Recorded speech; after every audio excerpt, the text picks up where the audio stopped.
I think we've all been in a position where you follow the instructions, you do everything right, and the seeds simply refuse to germinate. I'll show you an example of a failure to germinate, which has affected us, just one batch of sunflower seeds.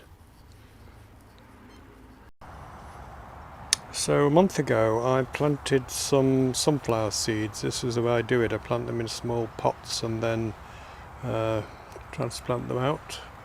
Around about now these have got rather too big actually, but they'll be okay. I'll get them in the ground this week. So I planted 15 of each variety. These are Copper Queen. These are Buttercream F1. These are Passino. These are Double Sun King. And these are Vanilla Ice. So, great success with these and dismal failure with these. We got 2 germinated, 2 and a little trier down there, which is not going to make it.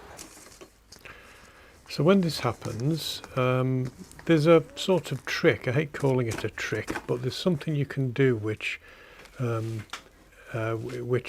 seems pretty good at getting seeds to germinate. It's also very simple, but you have to go through the steps. We'll just have a look at these seeds. One difference between this and the other sunflower seeds is these are quite a bit smaller. They're quite small for sunflower seeds.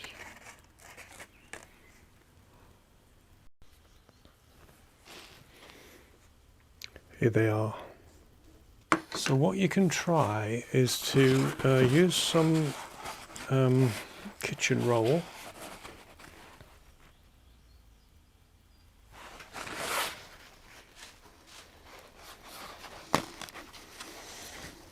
And I don't know if you did this at school, but we did this experiment where we actually used blotting paper and wet blotting paper on the inside of a jam jar, like so, and we placed, I think it was broad bean seeds, against the paper between the blotting paper and the glass of the jam jar. And then you would watch germination, which was almost universal. Every bean just about germinated, and you could watch the germination process. So this is the same thing. So we just get a piece of ordinary kitchen roll and we wet it and put the seeds onto the wet surface. For convenience, I use one of these little Tupperware containers, actually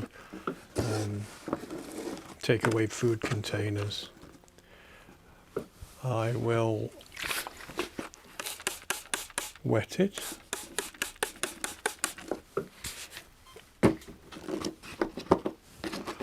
and then simply place as many seeds as I want to germinate onto the blotting paper, onto the kitchen roll.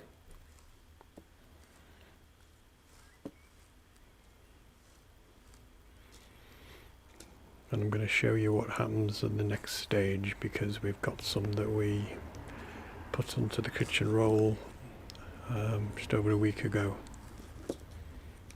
And I'll show you how they're getting on. It needs to, of course, not dry out.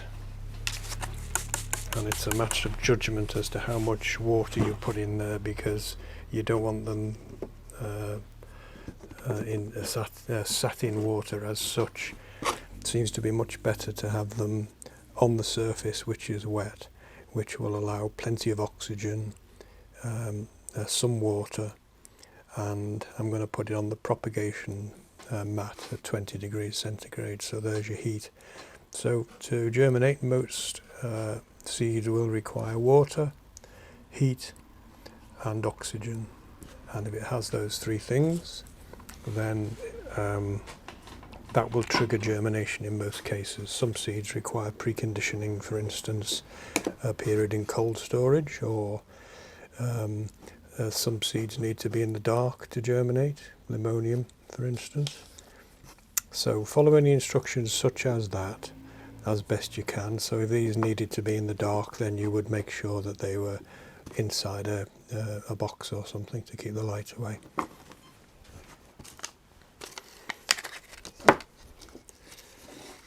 I'll put these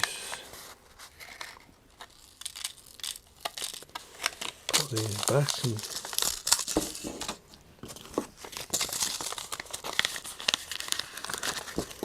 back into my seed filing system.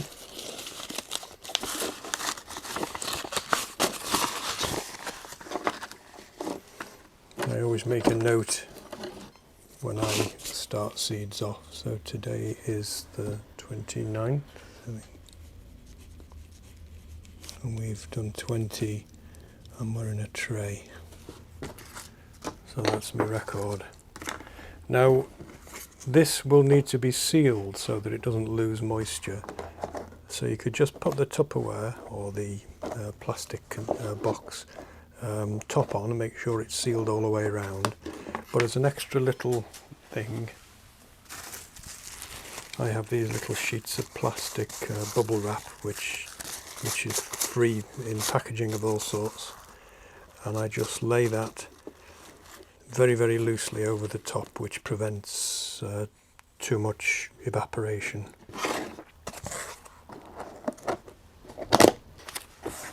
And we label up.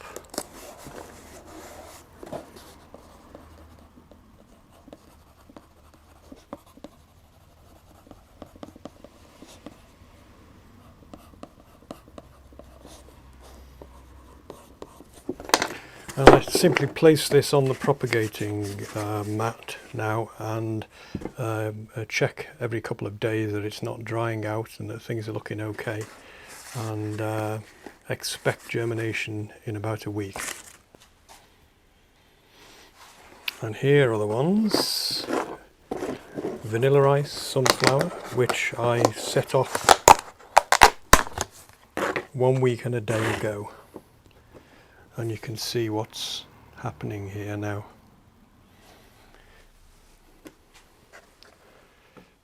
The majority, or well over half of these, have germinated.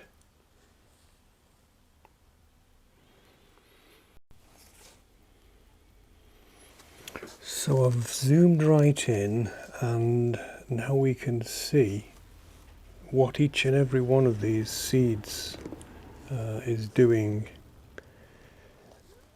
We'll start with the bad news first. This one here has not germinated, and looking very carefully at it, there's a layer of white or grey material made up of filaments, and in fact that is a fungal infection. This one has simply refused to germinate for whatever reason. So here is the radical. Here's the radical, and it's absolutely covered with what looked like cotton wool. And if we zoomed right in or had a microscope, we'd be able to see the individual root hairs. Their job is to absorb water for the young germination, for the young plant, to power germination. On this one here, we can see that although the leaves are developed, and in fact the first true leaves are coming here, these two are the cotyledon leaves, and these two are the first true leaves, and there's the seed cap still attached to what is now a cotyledon leaf, and it will just drop off at some stage. It's done its job. So what I'm going to do now is hopefully extricate each one of these from its attachment to the paper roll and put it into soil, doing as little damage as possible to the root system and the root hairs.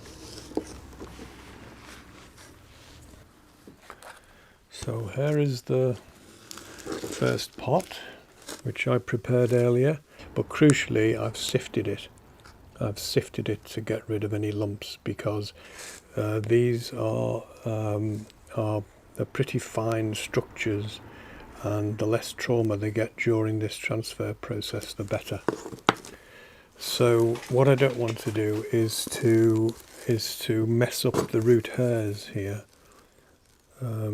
which are absorbing water.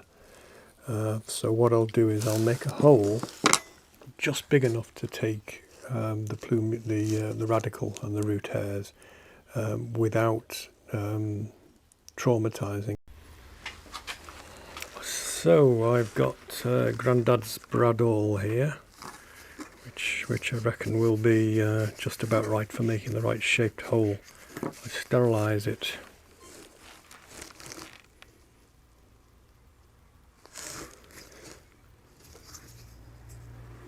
And I've made a hole which I consider to be just as deep as I want and as wide as I want. And I'm now going to take this guy. I've just got to separate it a little bit from the paper, because it's actually growing into the paper. Like I said, I've left it a little bit too long, perhaps.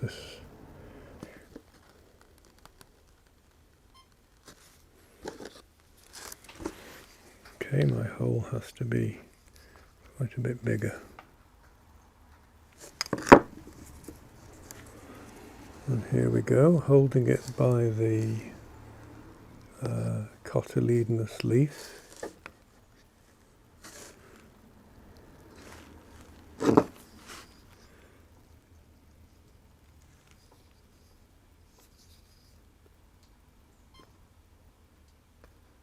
Into my purpose-made hole.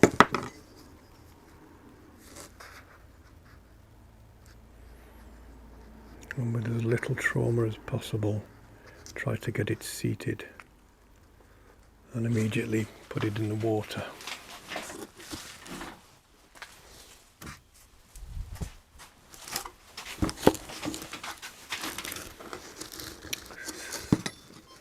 Do the next one. So this is a more uniform radical without branches and such like.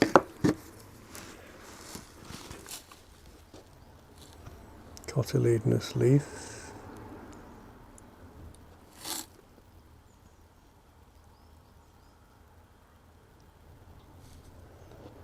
It's growing right down into the paper. Again, I've got to make my hole a bit bigger.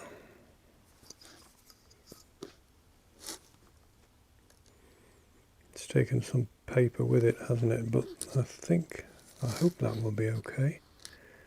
We'll know at the end of the week.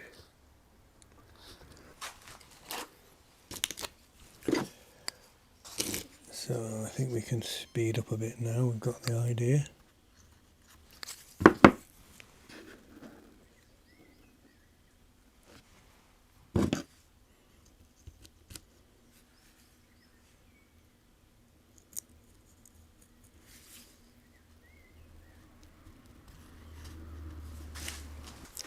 You'd only do this with precious seeds, of course, because it does take time messing about.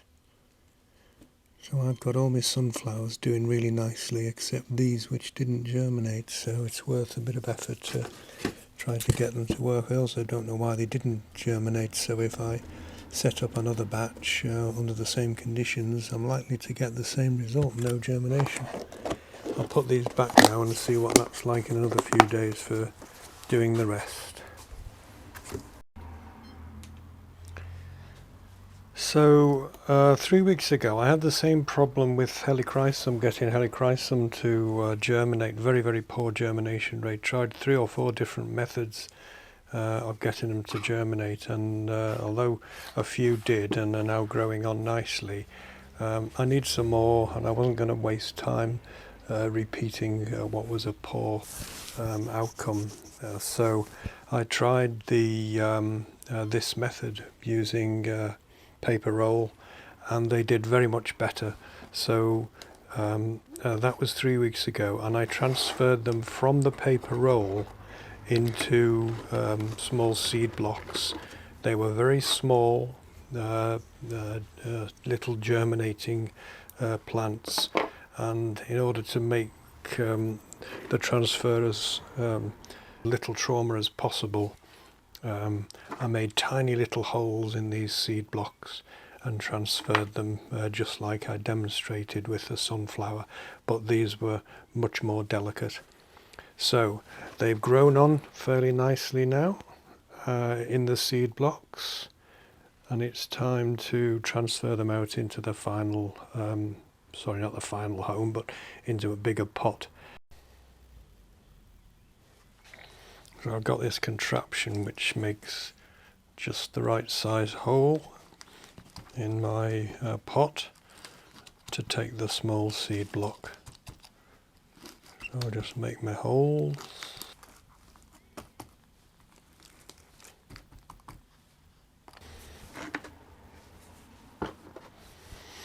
And then it's a simple matter of taking each plant out. I'll show you those in the seed blocks. Scraggy looking things, aren't they? It's helichrysum at this stage. But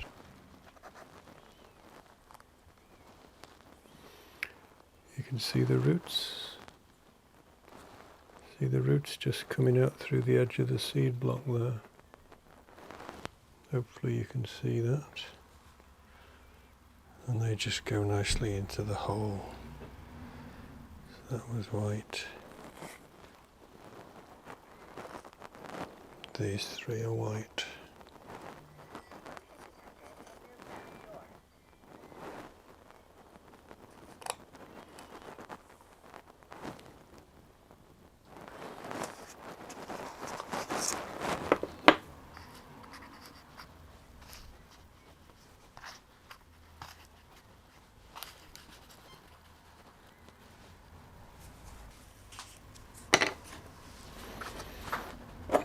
Just transfer all the rest.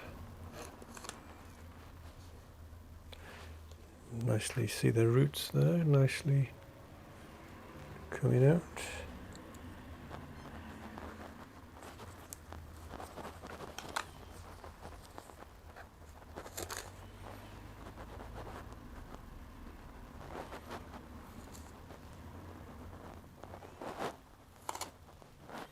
Tiny little ones there might not survive, but we'll get them in, there's nothing lost. See how quick and easy this is from seed block to pot, rather than fiddling around trying to separate roots out of a tray and such like. So the initial work to get the seed block up and going is repaid at this stage, I'd say. I use seed blocks for some seeds, small seeds usually.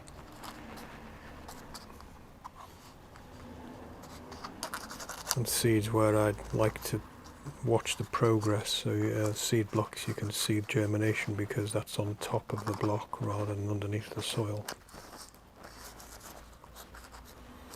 You can watch the process nicely. So there we are. Confident they'll be okay now, they'll go on and be okay.